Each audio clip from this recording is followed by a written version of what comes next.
Politik itu kejam. Yang kalah saja harus membayar.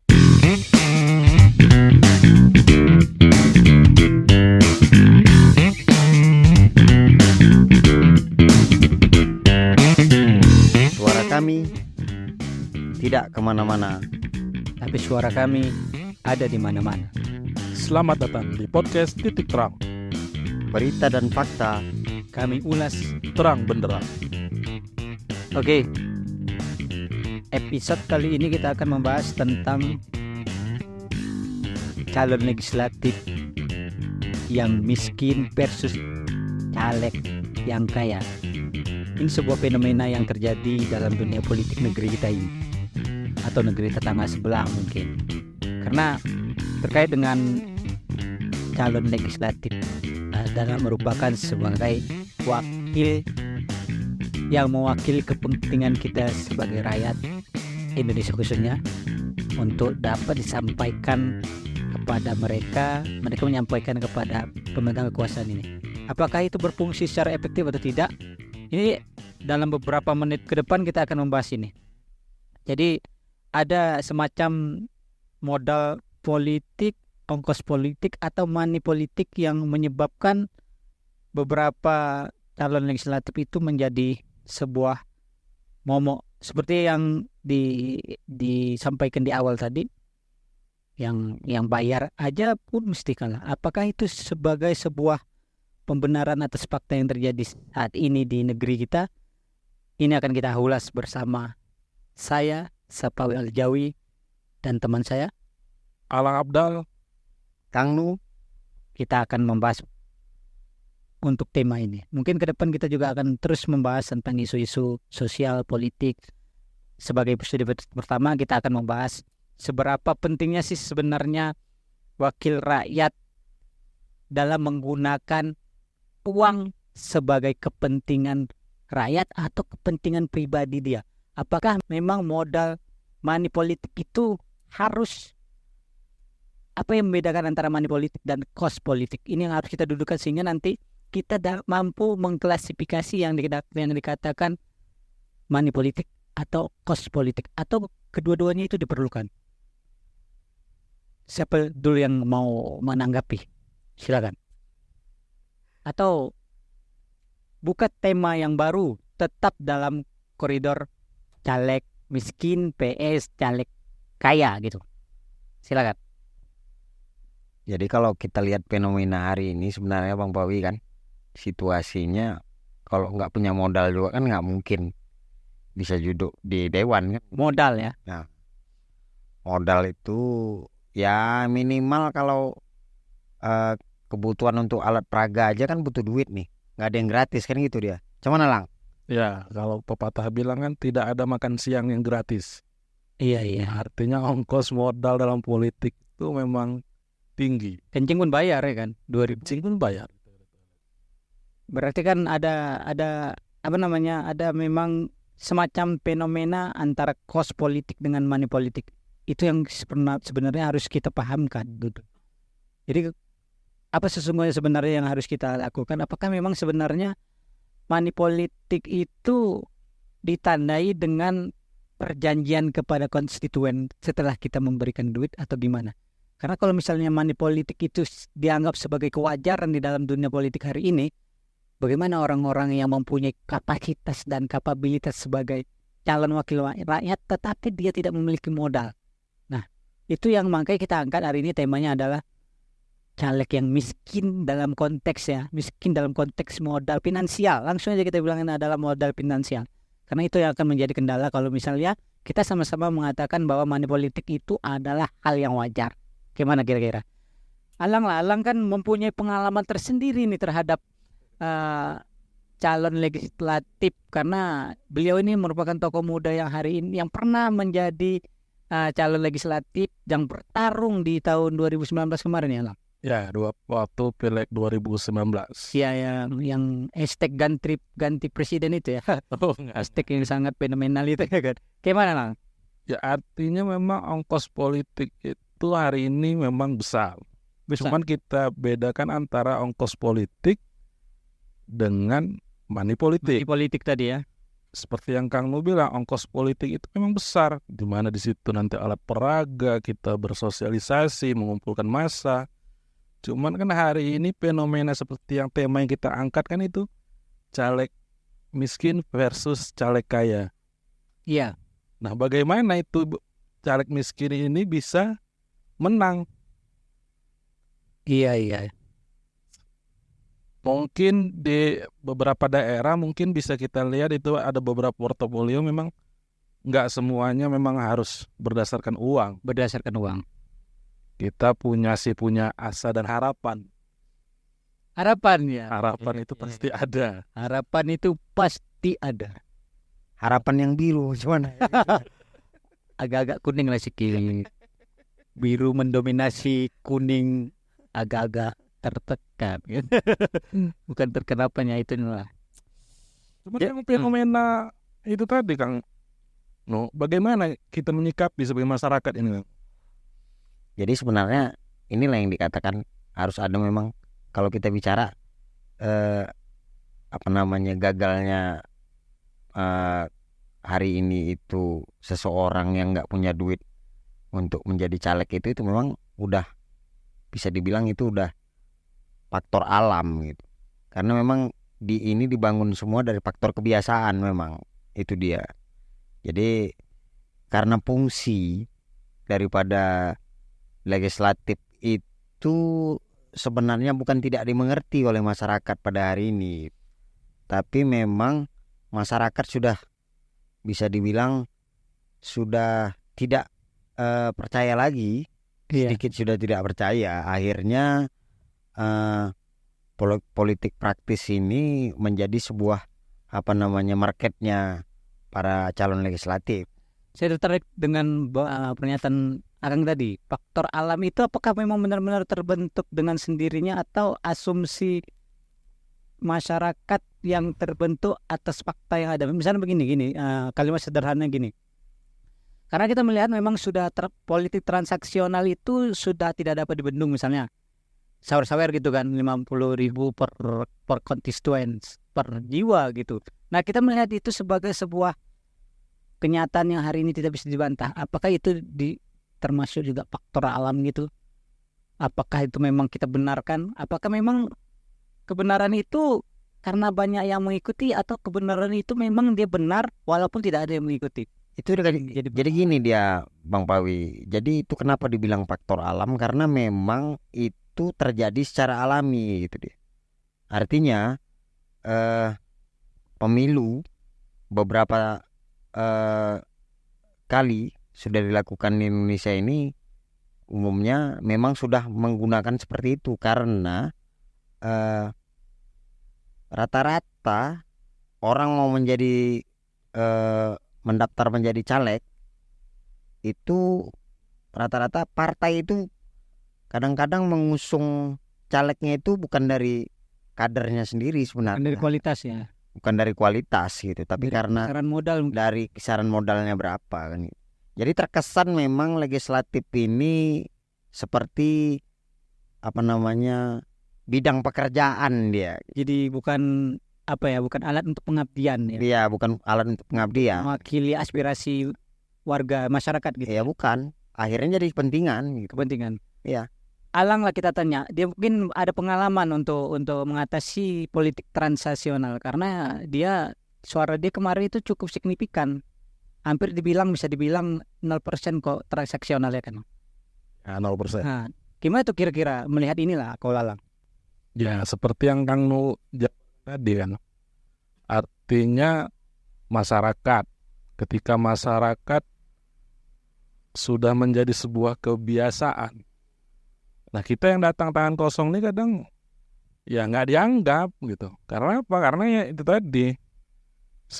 Artinya pileg, pemilu itu kan seperti ajang pasar ramai yang 5 tahunan sekali hadir. Jadi masyarakatnya sudah wajar untuk dapat siraman-siraman. Seakan-akan dianggap ya begitulah NPWP kan gitu. Kalau kemarin itu tahun 2019 itu ada tetangga saya itu dapat 300.000 dia satu hari itu cuman dia nunggu aja tuh, nunggu di depan pintu dia. untuk menunggu serangan fajar sampai serangan maghrib nggak ada ya kan. Kan itu kan sudah merupakan sebuah ini fenomena yang harus Karena memang pemilu itu hari ini konsepnya itu bukan pesta demokrasi untuk merubah nasib 5 tahun ke depan, bukan untuk ya, bukan untuk rakyatnya, tapi untuk calon legislatifnya, calon legislatif. orang perorangan. Kalau Iya kan? mau merubah nasib 5 tahun Kalau ke kita lihat depan. Kang, kita lihat lah, coba kita lihat, saya kutip dari Medan Daily News itu rata-rata itu dikutip dari draft APBD Langken tahun 2020 untuk anggaran gaji anggota DPR itu. Mulai dari tunjangan, dari gaji pokok memang sebenarnya hanya 2.100.000 per bulan itu ketua, wakil ketua dan anggota DPRD-nya itu 1.500.000 sekian. Belum lagi tunjangannya, tunjangan jabatan, tunjangan khusus. Kalau ditotal-totalkan hampir 50-an ya. Atau berkisar 50-an atau 30-an antara 50-an itu. Belum lagi yang lain-lainnya. Nah, itu merupakan peluang tersendiri calon anggota dewan ini harus dapat gitu. Apakah itu juga merupakan, bisa kita katakan bahwa calon anggota dewan ini sudah orientasinya bukan hanya mengabdi untuk rakyat, tapi Jadi, mencari makanya banyak kan terkesan kan sebelum jadi anggota dewan itu kaca mobil dibuka kan gitu. ya Jika sudah jadi anggota dewan kaca mobil ditutup. betul ya kan, betul. Malah rebennya ditambah ya. Nah, malah rebennya pun ditambah. Gitu. Kalau perlu nanti dia keluar pakai ninja gitu ya kan. Nah, itu yang menjadi persoalan karena kita lihat memang kalau misalnya ada beberapa anggota dewan yang udah jadi, ya kan udah jadi, ya seperti yang kami bilang juga sulit untuk ditemui. Kemudian yang diwakilinya atas kepentingan rakyat ini juga nggak tahu kita di mana. Kalau misalnya dia bilang dia merawat dapil misalnya, tak terawat juga. Kadang-kadang kan seperti itu yang menjadi permasalahan kita. Apa sih sebenarnya yang telah diakomodirnya kepentingan rakyat ini yang menjadi permasalahan kalau diawali dengan politik transaksional itu kan. Jadi mereka merasa sudah membayar loh, aku udah membayar kok kan begitu. Kalau kita melihatnya itu, nah jadi yang jadi permasalahan yang paling utama sebenarnya ini paradigma masyarakat kan gitu. Kalau menurut Alang lah dulu, apa yang sebenarnya berpeluang sebagai akibat terbentuknya stigma bahwa nomor piro wani piro itu apa? Karena terpulang juga mereka sudah jenuh melihat wakil rakyat yang sudah duduk di parlemen ini tidak sepenuhnya mewakili. Jadi ya sama saja, siapapun yang duduk, rakyat tuh tetap gini-gini aja. Jadi pesimistis itu udah begitu besar gitu. Jadi ya daripada orang itu sudah duduk lupa baru kita tarik dari awal kan begitu. Udah terbentuk karakter masyarakat itu. Itu kayak mana, Bang? Artinya kan paradigma itu terbentuk kan karena ada dua sisi nih, satu di sisi masyarakat, Ya. satu lagi di sisi caleg atau anggota legislatif yang duduk. Ketika nanti caleg ini sudah duduk, ketika dia sudah menganggap membayar masyarakatnya, dia kan lupa, dia nggak akan datang lagi. Nanti 4 tahun lagi ketika mendekati pemilu baru berserakan lagi baliho di mana-mana, baru mulai lagi adakan reses. Nah, fenomena ini kan ya ini karena ada dua sisi nih, antara masyarakatnya sendiri juga menganggap tadi NPWP nomor piro wani piro. Begitu juga si caleg ini gitu juga akhirnya. Ketika 5 tahun lagi mau mendekat-dekat lagi pemilu baru dia datang ujuk-ujuk. Baliho di mana-mana. Udah macam pola berarti ya, dari pola awal dia tinggal mengikuti pola aja gitu ya. Nah, ini yang belum terpecahkan ini, Kang. Kang lah cuman. Kalau melihat fenomena itu memang gimana ya, susah memang. Apalagi untuk tahun 2024 ini. Iya betul. Tadi Kecamatan Tanjung Pura. Dekat lagi nih, Kang. Dekat nih. Ini udah 2023 ya. Nah, ini lagi enggak hitungan. Jadi anggota dari para caleg ini sedang mengkalkulasi kalau hitungan dagang berjualan itu sebenarnya modal 1 harus dapat 2 kan gitu dia. Udah hitung-hitungan gitu ya. Itu hitungannya. Nah hari ini berbanding terbalik. Kalau kita bicara pedagang, dia jual 1 dapat 2 bahkan dapat 5. Kalau caleg ini berbeda dia, kan gitu dia. Jual 5 dapatnya 1 gitu. Jualnya 5 dapatnya 1. Kenapa? Keluar duitnya itu untuk 5 orang, kan gitu dia. Yang apa namanya yang dapat dia cuma 1. Udah hitungan ekonomis berarti ya. Iya, itu kan ekonomis. Jadi sebenarnya kan nanti mungkin kalau kita lihat ininya mendekati pemilu, bahkan pada saat pemilu ekonomi Indonesia itu mapan sekali dia kan. Karena pendapatan rata-rata masyarakatnya itu pada saat itu Memang benar-benar tuh yang menang tuh rakyat deh. iya itu dia. Awal, tapi ini Iya. tahun ke depan dia sengsara juga. Iya itu dia. Jadi udah kayak pajak kalau bahasa kita di sini gitu. Ya pekanan lah kalau kita bilang kan. Pekanan 5 tahun. Pekanan 5 tahun sekali itu. Ya tergantung siapa yang jualnya kan gitu dia. Tergantung siapa yang jual. Maksudnya Tergantung siapa yang jual. Artinya dia mau berani jual berapa gitu. Pembelinya itu rakyat. tetap juga itu ya nilai ekonomis ya. Tetap ekonomis dia. Makanya nih kadang-kadang ini yang menjadi fenomena yang mungkin kalau kita bilang hari ini itu ya 5 tahun sekali memang politik ini dijual gitu. Memang seperti udah itu macam pola gitu kan. Itu makanya dibilang tadi alami gitu. Ulang dia Ya. ulang. Berulang. Masalah begini Kang. Ya salah satu kayak Alang Abdal ini kan dia politisi muda penuh dengan inovasi dan kreativitas. Dia udah menjual tapi itu ya kan paradigma masyarakat itu kenapa nggak bisa terbunuh. Artinya kan bukan hanya 50.000 doang loh kita menghargakan. Kalau misalnya ada kita lihat sosialisasi anti money politik itu dikalkulasikan tuh 50.000 dibagi 5 tahun dapat berapa perak cuman kan begitu. Nah kayak misalnya politisi muda kayak Alang Abdal dan banyak kan kawan kita yang hari ini dia punya ide dan gagasan lah Kang. Punya ide dan gagasan, punya solusi terhadap masyarakat. Tapi itu kok nggak terlalu menjual, maksudnya nggak terlalu diminati. Apakah memang pemikiran mental sosial kita ini cacat gitu? Karena yang dibawa orang ini konsep memang masih abstrak, tapi real dia itu bisa dipenuhi kalau kita itu hanya butuh kesabaran kan begitu kan Lang? Ya. Tidak serta-merta memang ujung-ujungnya kita menjual janji. Tetapi kan janjinya kan memang ada potensi untuk dilaksanakan kan gitu karena konsep itu udah matang. Kadang-kadang yang kita hari ini yang terpilih pun dia pun nggak punya konsep visi dan misi yang matang kan. Ya itu dia tadi Kang. Seharusnya kan pesta demokrasi yang 5 tahun sekali ini kan harus menjadi sebuah pertarungan gagasan, pertarungan ide. Harusnya gitu pertarungan ide dan gagasan. Cuman kan terjadi ya itu tadi kembali lagi sebenarnya ya kepada caleg-caleg ini juga berani nggak mereka bertarung itu ya diawali dengan pertarungan gagasan, pertarungan ide, pertarungan kreativitas. Yang menjadi masalah ketika ada caleg-caleg yang memang itu tadi hanya menjual modal uang nilai nominal aja ya. Maka ada istilah berangkas dan popularitas kan gitu. Berangkas dan popularitas ya.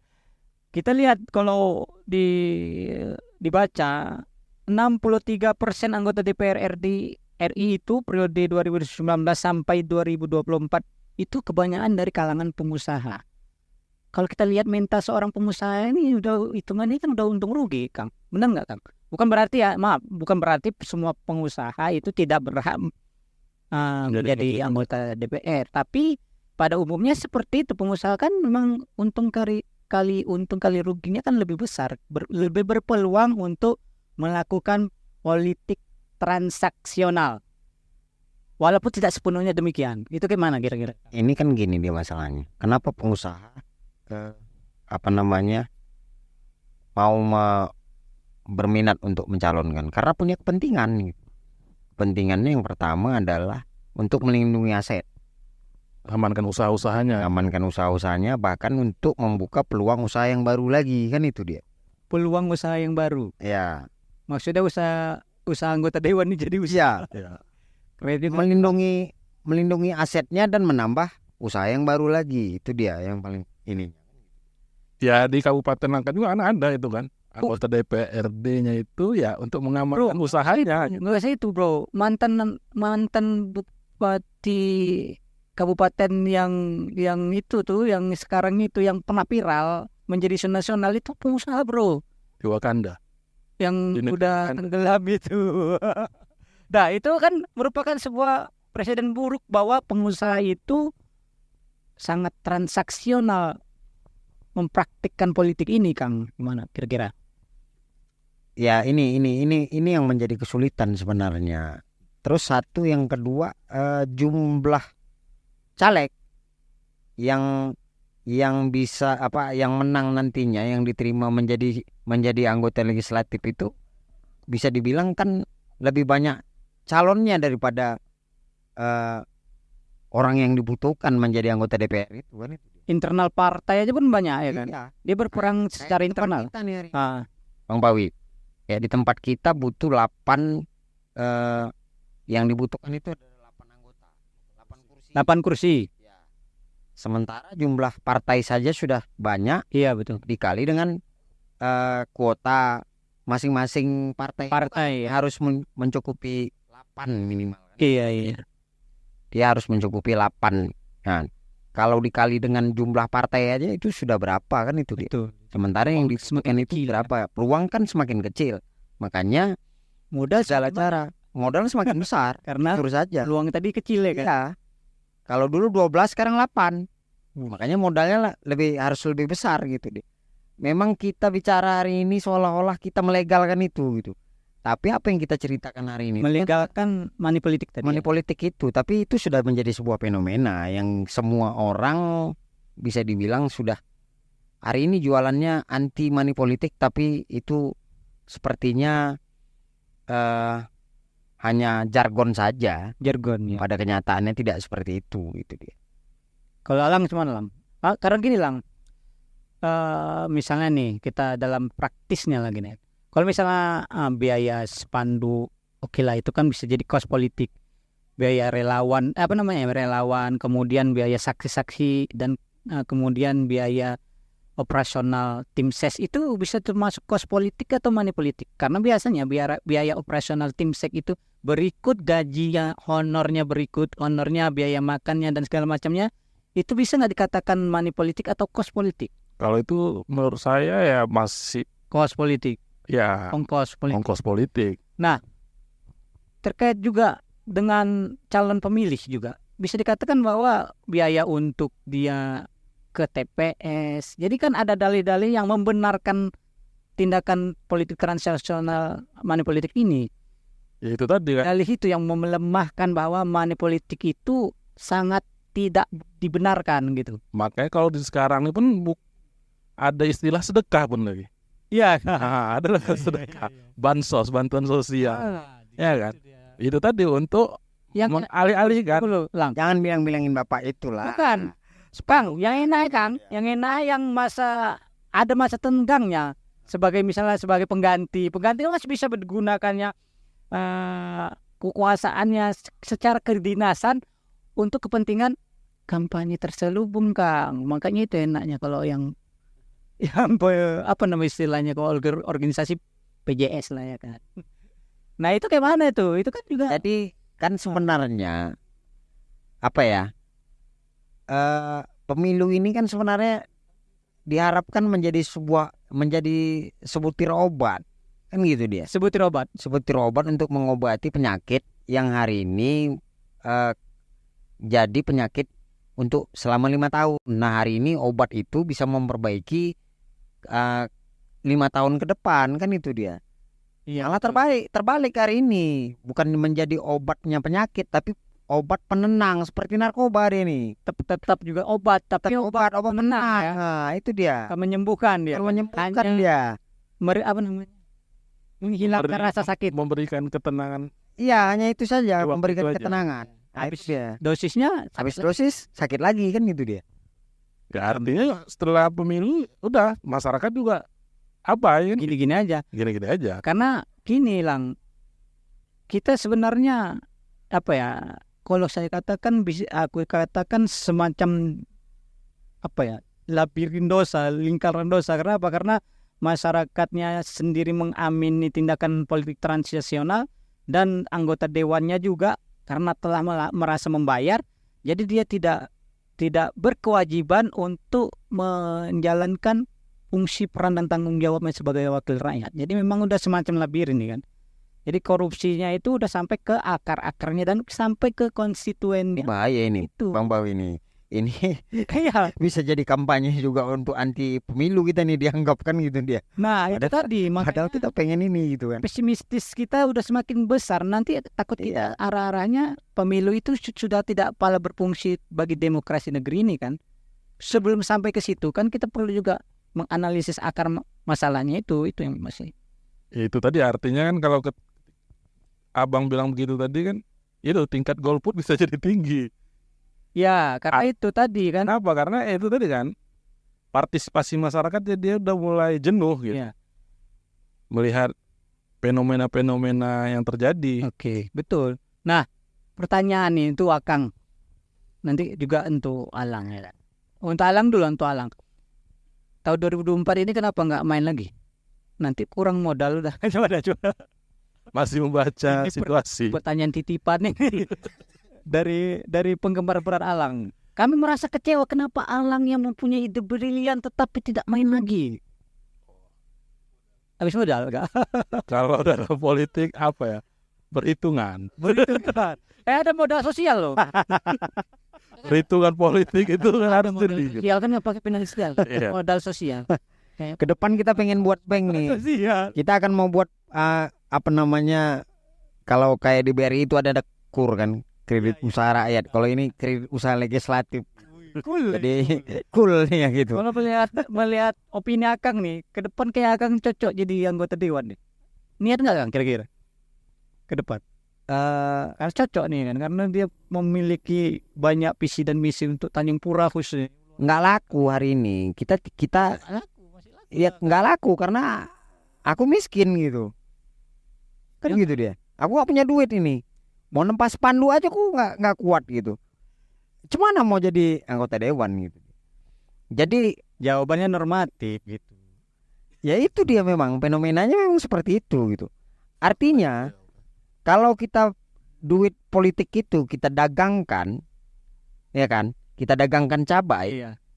kita keluar duit 10.000, untungnya bisa dapat 15.000. Kalau di pemilu ini kan gitu dia. Kita beli 5 dapat 1. Beli 5 dapat 1. Kalau 5 dapat 1. Kenapa kayak gitu? politik ini ya. Target kita 5 suara, nggak taunya 1 suara yang cuma dapat kita. Berarti margin errornya 4 gitu. 4. Kalau kita jualan cabai, kita jual 1 bisa dapat 5 kita. Nah itu dia. Teori ekonomi itu juga tidak sepenuhnya berlaku di dalam politik. Tidak berlaku, itu dia. Itu tadi margin errornya terlalu tinggi. Terlalu tinggi. Bahkan udah Lalu hari ini misalnya belum naik Disiram. Banyak juga kasus berarti kortoran uang. money politik juga tidak merupakan sebuah solusi untuk memborbardir suara ya. Ya artinya itu tadi nggak semata-mata dengan money politik aja kan. Berarti ada harapan pemilu ke depan misalnya 2024 ini ada harapan money politik itu mengecil. Benar nggak? Karena dari sudah sebelum-sebelumnya dan sesudah-sudahnya itu apa namanya?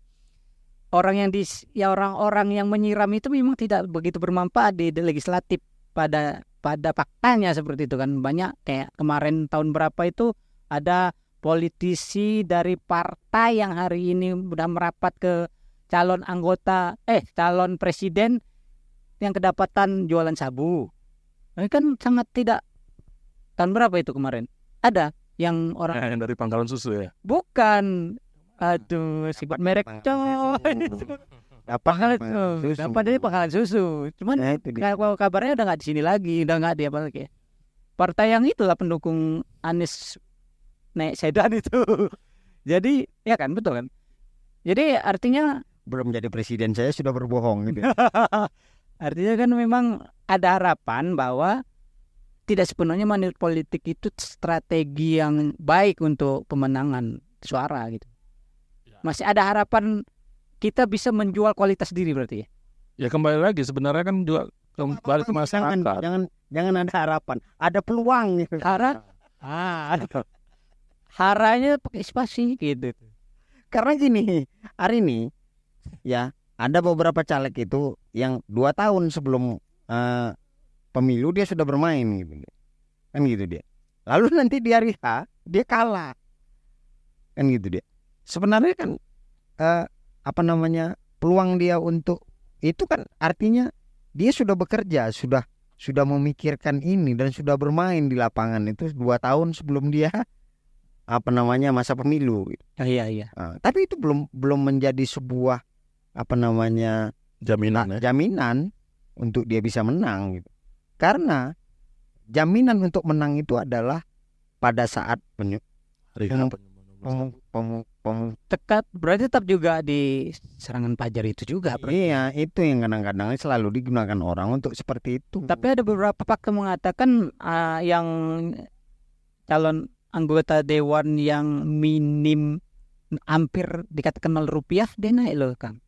Seperti misalnya partai yang warna putih itu banyak juga calon-calon anggota dewan yang duduk di partai, duduk di anggota dewan tanpa transaksional itu. Ada beberapa. Mudah-mudahan itu makanya kita harapin ke depannya ini kan untuk 2024 ini ya pola pikir masyarakat itu sudah lebih pintar. Berarti tergantung kita nih harus mengantungkan kepada rakyat atau kepada kepada calon anggota dewan. Kepada rakyat lah, kepada pemilih. Artinya pemilih yang pintar hari ini itu adalah pemilih yang tidak peduli dengan wanitiro kan itu dia. Kan kita juga masuk ke dalam fase bonus demografi nih. Demografi artinya apa? Artinya generasi milenial dan Z ini itu merupakan pemilih pemula. Kalau dalam segmentasi kepemilian, pemilih pemula ini kan termasuk pemilih yang idealis. Dia melihat dan tidak bisa dibayar pada umumnya. Nah, sebenarnya potensi dan peluang untuk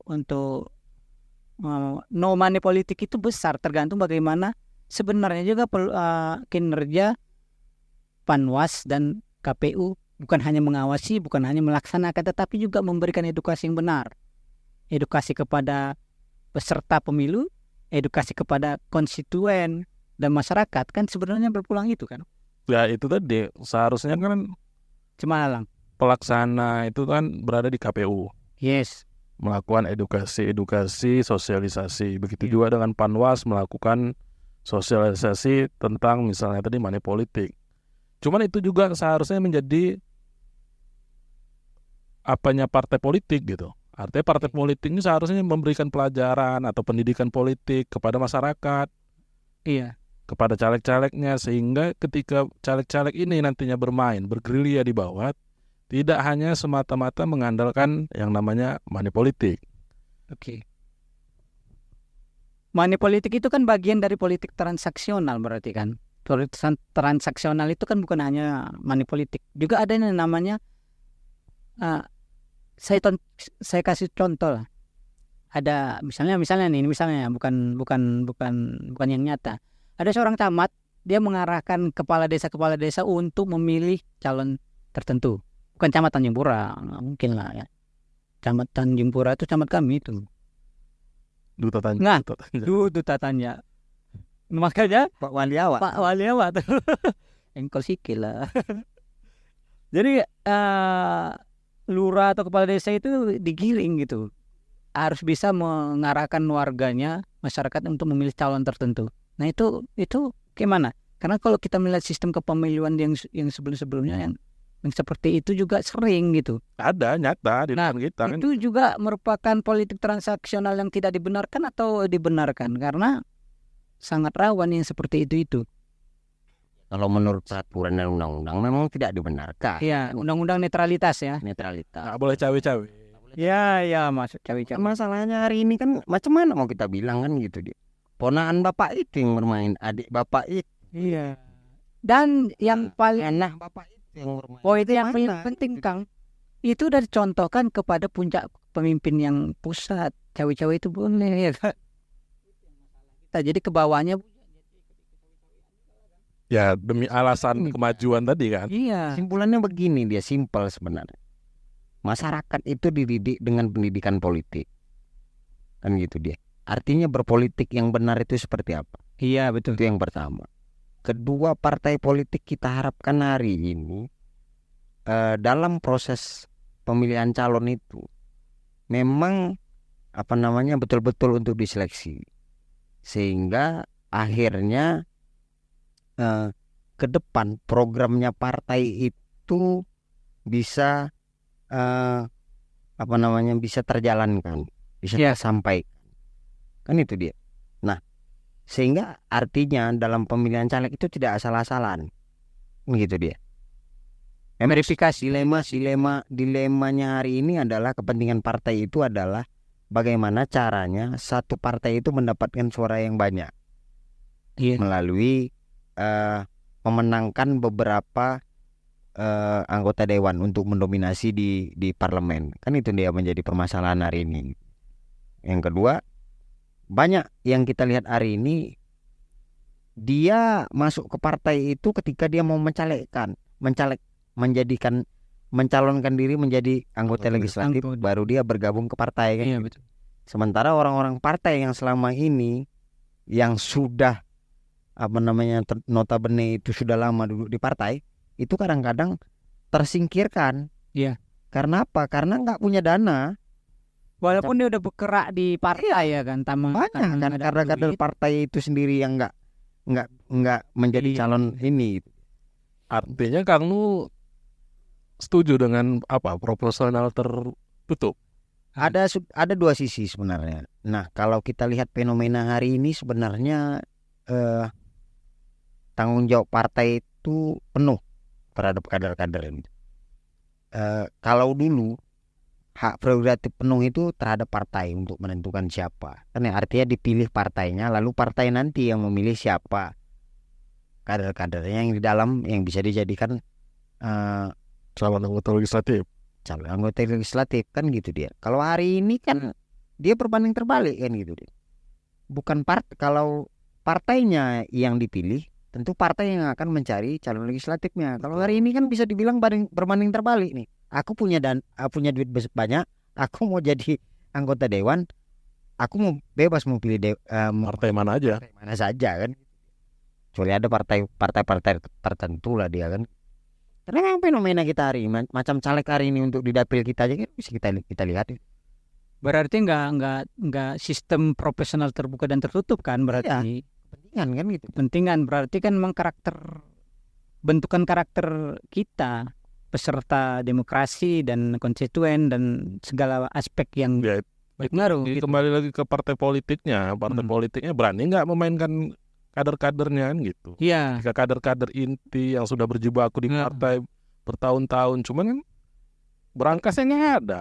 Tetap juga ke situ kan. Tetap balik ke situ. Maka sebenarnya yang harus didudukan itu, kalau menurut aku ya memang ya benar-benar kita harus paham betul antara ongkos politik dan money politik tadi kan. Oke, gitu. Itu yang menjadi sebuah aku tertarik dengan yang kita sampaikan, yang Alang bilang tadi. Itu pelaksana pemilu itu kan KPU ya kan? Dan kemudian pengawas itu kan juga merupakan tugas dari Bawaslu. Nah, masalahnya mereka juga pemilihan, proses penseleksian KPU dan Bawaslu itu juga penuh politik, kan kepentingan politik yang sangat besar. Karena konflik kepentingan itu sangat ketara. Ada beberapa informasi yang kita dapatkan untuk tim selnya itu pun sudah disetel begitulah. Ya artinya lingkarannya kan lingkaran. Artinya kan memang konflik kepentingan money politik dan transaksional itu memang menggurita itu sampai dari tim sel sampai ke konstituen. Jadi gimana? Arti titipan itu masih berlaku. Artinya memang sudah pelaksanaan demokrasi itu cacat melahirkan demokrasi yang cacat, ya kan? Benar nggak? Bukan lagi kira. Jadi kita closing aja lah dulu ya, karena waktu juga tadi udah Bang Raja udah waktu-waktu gitu ya. Closing statement lah kita dulu untuk caleg miskin dulu, sampaikan dulu. Kalau saya dulu ya, untuk caleg miskin pikir-pikirlah kalau mau jadi caleg Kalau hanya modal sosial, ya teruskan aja, yakin usaha sampai. Tapi dia harus tahu AMI coy. AM tuh nah, nanti di apa ya di edit ya bilang AMI banget nih orang apa nih podcast ini. Orang podcast boleh kan semua. Jadi itu untuk caleg miskin. Caleg kaya tidak sepenuhnya suara itu bisa kau beli. Kalau tidak dengan gagasan visi misi yang baik. Alang gimana? Ya bagi caleg-caleg yang masuk kategori miskin, ya pikir-pikir lah. Tunggu dulu kondusif. Tunggu dulu. Ini apa nih curhat nggak? Jadi curhat. Karena melihat realita yang jalani. Dan hari ini yang juga masih maju. Iya betul. Ya buat caleg-caleg yang merasa kaya, ya selamat berjuang lah. Nah, berjuang untuk menghabiskan duitnya. Menghabiskan dananya. Tapi jangan berharap naik suara ya kan. Tergantung juga itu. Kalau dari aku sih seperti open apa tadi juga ya di awal yang ku ceritakan tadi. Kita kalah aja bayar, apalagi utang. Saking pesimis itu ya Kang ya. Ya itu fenomena memang. Fenomena ya. Gitu. Jadi hati-hati gitu. Jadi gunakan manfaatkan hak pilih dari konstituen itu dalam arti yang hari ini masyarakat itu untuk kepentingan masyarakatnya kembali kan itu. Iya betul.